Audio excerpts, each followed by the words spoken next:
कह सकता हूँ, कुल मिलाकर नौकरी पेशा के लिए सकारात्मक है,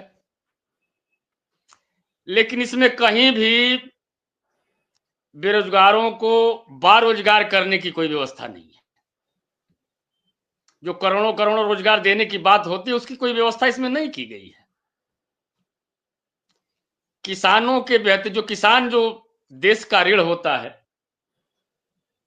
उसके बेहतरी की कोई व्यवस्था नहीं दिख रही है।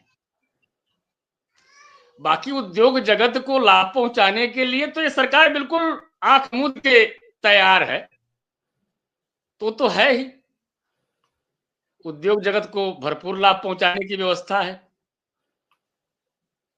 चाहे जैसे भी। नहीं, इसमें शिक्षा बजट भी नहीं बढ़ा इस बार भी। शिक्षा कम विभाग का हुआ, भी बजट नहीं बढ़ा, कम किया गया उसको, कम किया गया। बढ़ती और जो किया गया वो आईआईटीज वगैरह उनको भेजा जा रहा है कि पहले वो सुदृढ़ जी होंगी। जी, पहले अलग अलग खुलता था, समग्र पर, बेसिक पर, माध्यमिक पर, एजुकेशन पर अलग अलग श्रेणियां खुलती थी। हालांकि कल से अभी हमने 2 सांसदों से बात की है, तो सदन में मुद्दा उठाएंगे।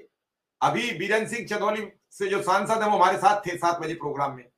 उन्होंने कहा जी जी, कि हम उठाएंगे, बात रखेंगे कि शिक्षा का बजट क्यों कम किया जा रहा है। क्या इस देश में लोगों को शिक्षित करने की रोक लगाई जा रही है? ठीक नहीं है, ये बढ़िया संदेश नहीं जा रहा है इसका। अब शिवकुमार शिक्षा से शुक्ला आप जी हमें सुन पा रहे हैं?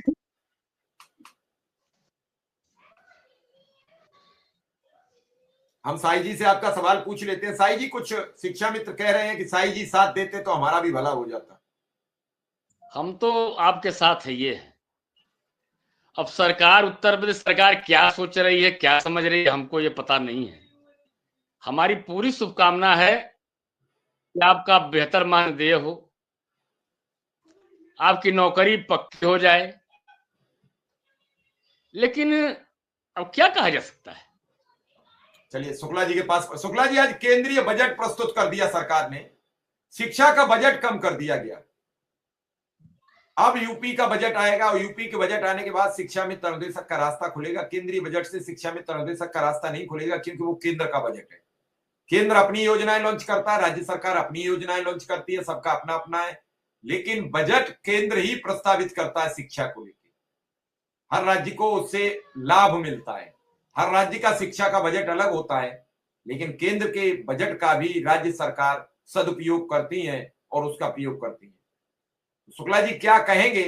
आज 12 लाख तक के जो कर्मचारी थे उन्हें टैक्स फ्री कर दिया गया। जिनका स्लैब 12 लाख तक, शुक्ला जी से शायद कुछ नेटवर्क इशू आया है, तो जो कर्मचारी 12 लाख तक के टैक्स पेई में आते थे वो टैक्स फ्री हो गए। जो लोग 74,600 रुपया पर ईयर टैक्स भरते थे, अब वो टैक्स नहीं भरेंगे। 74,000